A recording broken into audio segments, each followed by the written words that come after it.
Hello friends, welcome to my YouTube channel IAS Gateways. I am Ashish Verma. इस video में बहुत ही important topic discuss करने वाला हूं, जो कि सभी एग्जाम्स में इस टॉपिक से क्वेश्चन पूछे जाते हैं और इंटरव्यू पॉइंट ऑफ व्यू से भी बहुत इंपॉर्टेंट है टॉपिक। सो इसकी बेसिक अंडरस्टैंडिंग होना बहुत ज़रूरी है। और इसमें मैं बेसिकली इफ्लोरेसेंस फिनोमेना कैसे होता है, जो भी हम टेस्ट परफॉर्म करते हैं उसमें ब्रिक की सैम्पलिंग कैसे करते हैं, और जो टेस्ट परफॉर्म करते हैं उसका क्या स्टैंडर्ड गाइडलाइंस है हमारी, क्या एक्सेप्टेंस क्राइटेरिया है, और उनके रिजल्ट्स को कैसे हम रिपोर्ट और इंटरप्रेट करते हैं।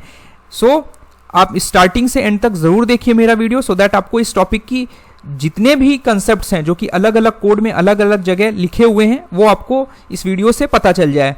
So let's start. सबसे पहले हम जान लेते हैं कि हमारा इफ्लोरेसेंस फिनोमेना होता क्या है। ये इफ्लोरेसेंस वर्ड जो है ये हमारा केमिस्ट्री का वर्ड है, जिसका मीनिंग है is the migration of salt to the surface of porous material where it forms a coating। जो हम ब्रिक्स हमारा होता है ये हमारा क्ले से बना होता है। ये आप लोग सभी पढ़ते हैं कि जो बेसिक हमारा कंपोनेंट है दैट इज क्ले। अगर हमारी क्ले में जो हम यूज कर रहे हैं ब्रिक्स की प्रिपरेशन में, इसमें हमारे सल्फेट्स प्रेजेंट हैं। किसके सल्फेट्स?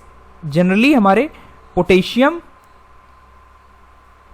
और हमारे कैल्शियम के। तो सबसे ज़्यादा टेंडेंसी होगी हमारा इफ्लोरेसेंस अटैक होने का। तो होता क्या है, जो भी हमारे ब्रिक्स जिनमें हमारा सल्फेट्स की क्वांटिटी ज़्यादा होगी, जनरली मोर देन 10%, तो होगा क्या, in the presence of moisture या वाटर के प्रेजेंस में ये alkalis, in sulphates of potassium of calcium को हम बोलते हैं एल्कलीज। ये पानी के साथ रिएक्ट करके क्रिस्टलाइज हो जाएंगे। इस प्रोसेस को हम क्रिस्टलाइजेशन बोलते हैं। क्रिस्टलाइज होके हमारे ये प्रेसिपिटेट्स बन जाएंगे। और जब हमारा पानी इवेपोरेट हो जाएगा ब्रिक के सरफेस से, तो वो हमारा पाउडर फॉर्म में या पैचेस फॉर्म में अपीयर होंगे on the surface of the bricks. ठीक है, तो आपको विजुअली आपको इस तरह कुछ देखने को मिलेगा। ये हमारे वाइट पैचेस हैं जो ब्रिक के सरफेस पे हैं। और जब ये बहुत ही ज़्यादा कंडीशन सीवियर हो जाती है तो हमारा there is a disruption of brick surface, जिसमें हमारा वेदरिंग टाइप एक्शन हो जाता है, डिग्रेड हो जाता है हमारा brick, and its surface gets removed in the form of powders. और जनरली जो हमारा पाउडर होता है वो वाइट फॉर्म में होता है। ये ग्रे फॉर्म में भी पाउडर हो सकता है, डिपेंडिंग अपॉन कि हमारा प्रेसिपिटेट किस एल्कली का बन रहा है। तो ये चीज़ आपको ध्यान रखनी है। यहाँ पर ये मैंने फिनोमेना दिखाया हुआ, इसमें इस तरह के हमारे पैचेस प्रेसिपिटेट्स के आपको देखने के मिलेंगे। ये आपने प्रैक्टिकली देखा होगा साइट पे। सो अब आते हैं कि हमारा जो ये वाइट पैचेस बन रहे हैं, अगर आपका इफ्लोरेसेंस हो रहा है तो इफ्लोरेसेंस पोटेंशियल हम कैसे निकालेंगे। उसके लिए हमारे आईएस कोड ने एक स्टैंडर्ड टेस्ट प्रोसीजर इस्टेब्लिश किया है। और जो हमारा आईएस कोड है जो हम यूज़ करते हैं टेस्ट प्रोसीजर के लिए, वो है हमारा IS 3495 पार्ट 3, जो कि हमारा इफ्लोरेसेंस टेस्ट की गाइडलाइंस को गवर्न करता है। यहाँ पर मैंने लिखा भी हुआ है, this is the method of test of burned clay building bricks part 3, जिसमें ये गाइडलाइंस दी हुई हैं। उससे पहले ये जान लेते हैं कि हमारा सैम्पलिंग गाइडलाइंस क्या है, कि अगर हम इफ्लोरेसेंस टेस्ट परफॉर्म करने वाले हैं तो हमें कितने ब्रिक्स के टेस्ट करने हैं। तो हमारा इसके लिए जो हमारा कोड है वो है IS 5454। ये इंपॉर्टेंट है, आपको कोड नंबर से याद रखने हैं, एग्जाम में पूछे जाते हैं। तो IS 5454 के अकॉर्डिंग हमें ब्रिक के सैंपल्स लॉट से लेने हैं।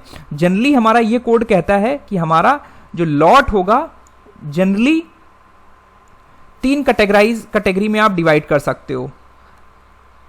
ठीक है, तो जो लॉट 1 है उसमें अगर 2000 से 10,000 तक ब्रिक्स हैं उस लॉट में, तो आपको इफ्लोरेसेंस टेस्ट और भी बाकी टेस्ट हैं, आप देख सकते हो। हम यहाँ पर इफ्लोरेसेंस टेस्ट की बात कर रहे हैं, तो इफ्लोरेसेंस टेस्ट के लिए आपको 5 ब्रिक्स टेस्ट करने हैं। अगर हमारे ब्रिक्स जो हैं, जो लॉट है हमारा जो मैन्युफैक्चर होके आ रहा है, उसमें अगर हमारे 10,000 से लेके 35,000 तक हमारे ब्रिक्स हैं, तो आपको 10 सैंपल्स लेने हैं। 10 these are the 10 specimens, means 10 bricks आपको टेस्ट करने हैं।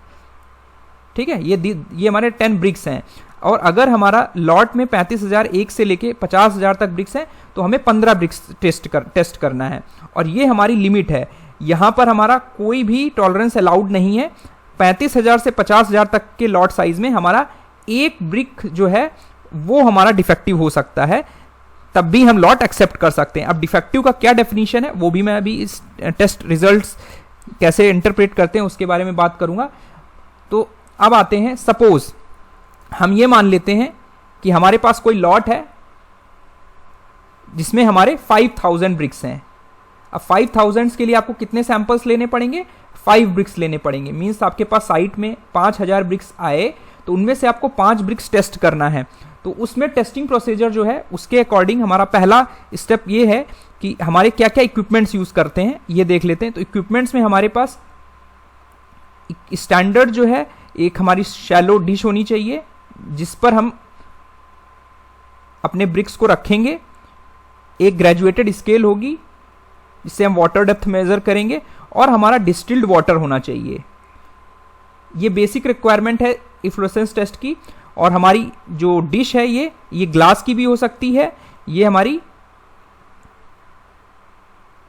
ये पोर्सलेन की भी हो सकती है, और ग्लेज्ड स्टोनवेयर की हो सकती है।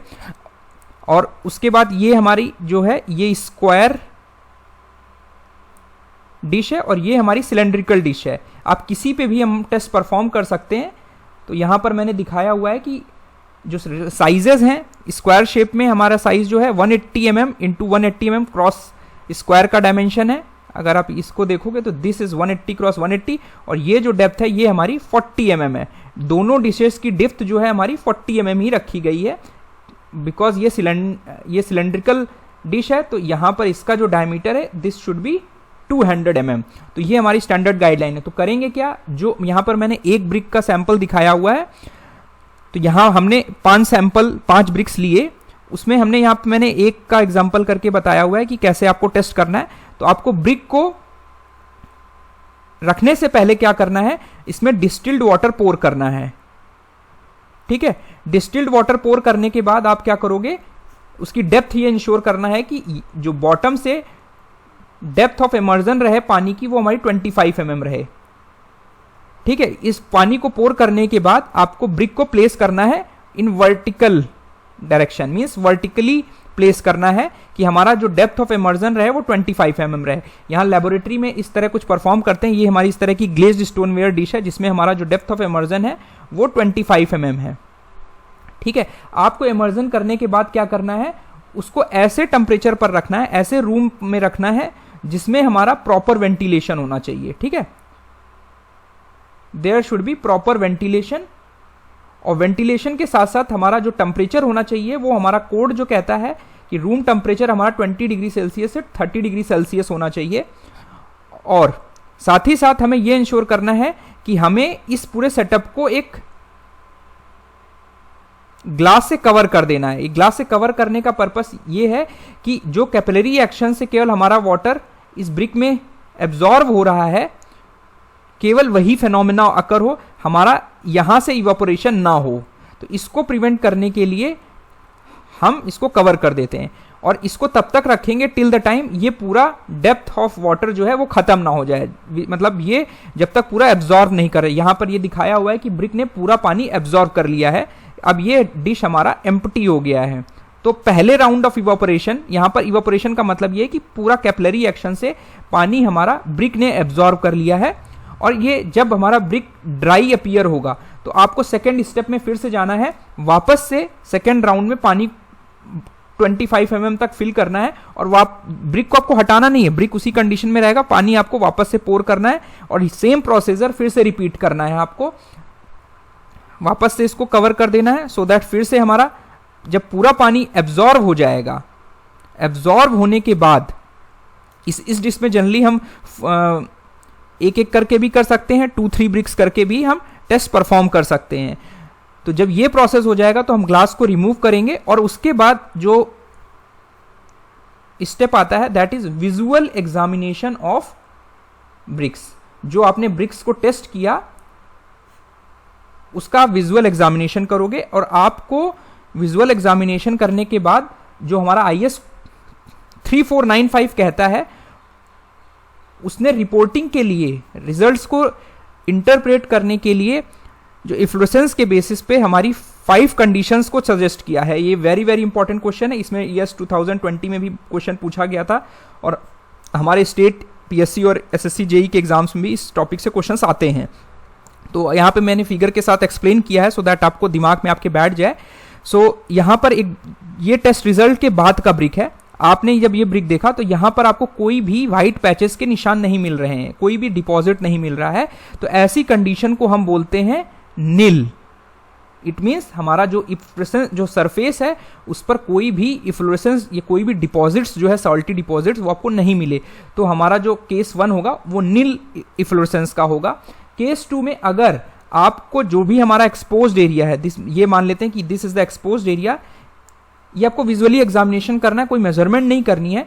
तो विजुअली एग्जामिनेशन करने अगर आपको लगता है कि it is up to 10% of the total exposed area, तो आपको कंडीशन क्या रिपोर्ट करनी है, एफ्लोरेसेंस की स्लाइट, ठीक है, जहां पर हमारा deposit is not more than 10% of the exposed area.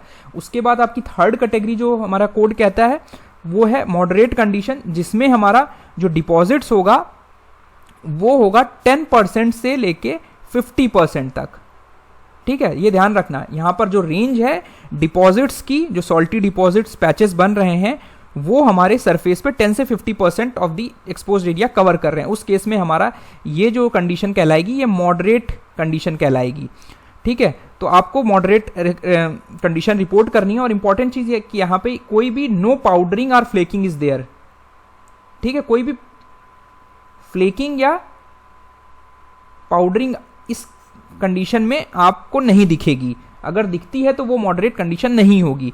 Case 4 ये कहता है कि अगर हमारे सॉल्ट्स डिपॉजिट आपको दिखते हैं, there is a heavy deposit of salts, जब हमारा जो कवरेज ऑफ एरिया है दैट इज मोर देन 50%, तो वो हमारा कहलाएगा हैवी डिपॉजिट्स। तो ये इंपॉर्टेंट चीज है, ये आपको ध्यान रखना है, ठीक है। उसके बाद हमारा जो लास्ट जो हैवी डिपॉजिट्स हैं, यहां पर भी कोई भी फ्लेकिंग और कोई भी पाउडरिंग नहीं दिखेगी। ये इंपॉर्टेंट चीज है, ध्यान रखना, आपको कंफ्यूज नहीं होना है कि मॉडरेट और हैवी केस में हमारा कोई भी फ्लैकिंग और पाउडरिंग नहीं दिखेगी, केवल हमारे सॉल्ट से हमारा exposed area more than 50% cover रहेगा। यहां पर ये जो व्हाइट दिखा रहा है these are the salty patches, जो सॉल्ट्स के डिपॉजिट्स हैं वो हैं। जो केस 5 है this is the severe case. Severe case में हमारा क्या होगा, जो फ्लेकिंग और आपको पाउडरिंग देखने को मिलेगा, आपको पाउडर फॉर्म में सॉल्ट्स जो होंगे वो देखने को मिलेंगे। तो फ्लेकिंग और पाउडरिंग वाला जो केस है वो हमारा सीवियर केस में रिपोर्ट होगा।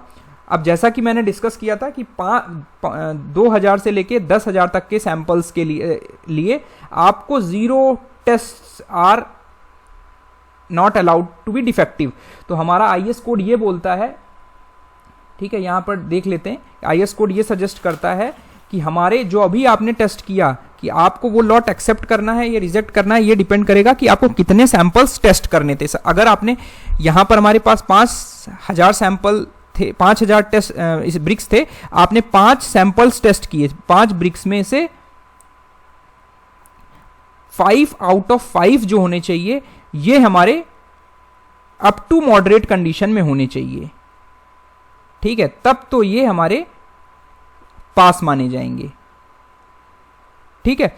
और ये कंडीशन हमारी तब अप्लीकेबल है जब हमारा जो ब्रिक का स्ट्रेंथ है वो हमारा अप टू 12.5 मेगापास्कल है।